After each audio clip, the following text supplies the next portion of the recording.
எண்ணெய் காயுது. இது சீரகம், சோம்பு. இது வந்து ஜஸ்ட் ஃப்ளேவருக்காகத்தான். ஏன்னா நல்லா இருக்கும், நல்லா வாசம் டேஸ்டாக இருக்கும். அடுத்தது வந்து இஞ்சி பூண்டு பேஸ்ட். இது கையிலே நாங்களே சும்மா அப்படியே நசுக்கி வச்சுருக்கோம். ஒன்றும் அதிகமாக இல்லை, ரொம்ப மசிய நசுக்கலாம் வேண்டாம். இது இஞ்சி பூண்டு பேஸ்ட் நல்லா சூப்பராக ஃப்ரை ஆகுது. இப்போ வந்து வெங்காயம், கருவேப்பிலை ரெண்டும் சேர்ந்து இருக்குது.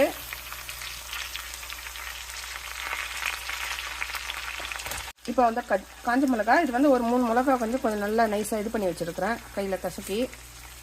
அடுத்தது அப்படியே முழு மிளகா. அவ்வளோதான். இப்போ எல்லாத்தையும் போட்டு எண்ணெயில் நல்லா ஃப்ரை பண்ணிக்கலாம். 400 கிராம் கறி. அதுக்கான தேவையான அது உப்பு உங்கள் தேவையான அளவுக்கு போட்டுக்கோங்க.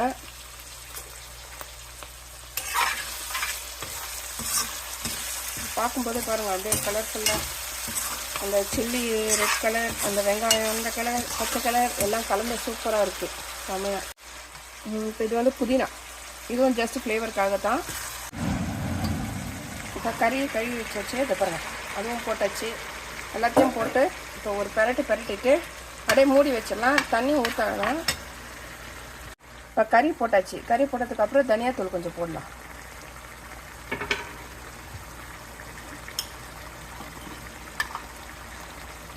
இப்போ மஞ்சத்தூள்.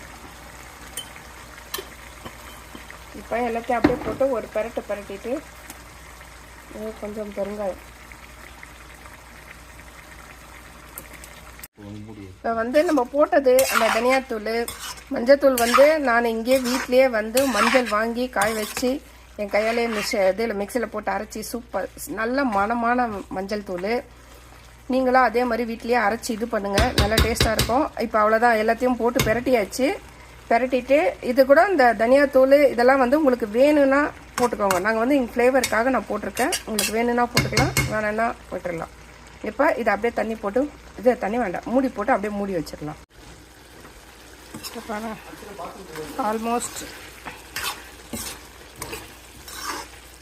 ஆல்மோஸ்ட் ரெடி ஆயிடுச்சு. கொஞ்சம் தண்ணி சுண்டணும். ஆனால் நாங்கள் வந்து தண்ணியே ஊற்றலை. மூடி வச்சதில் அந்த சிக்கனில் இருந்த தண்ணி, வெங்காயத்தில் இருந்த தண்ணி அதிலே வேகணும். அப்போ தான் நல்லா டேஸ்ட்டாக இருக்கும். அவ்வளோதாங்க, தண்ணி சுண்டுடுச்சு. அவ்வளோதான், ரெடி ஆயிடுச்சு. Ready to heat.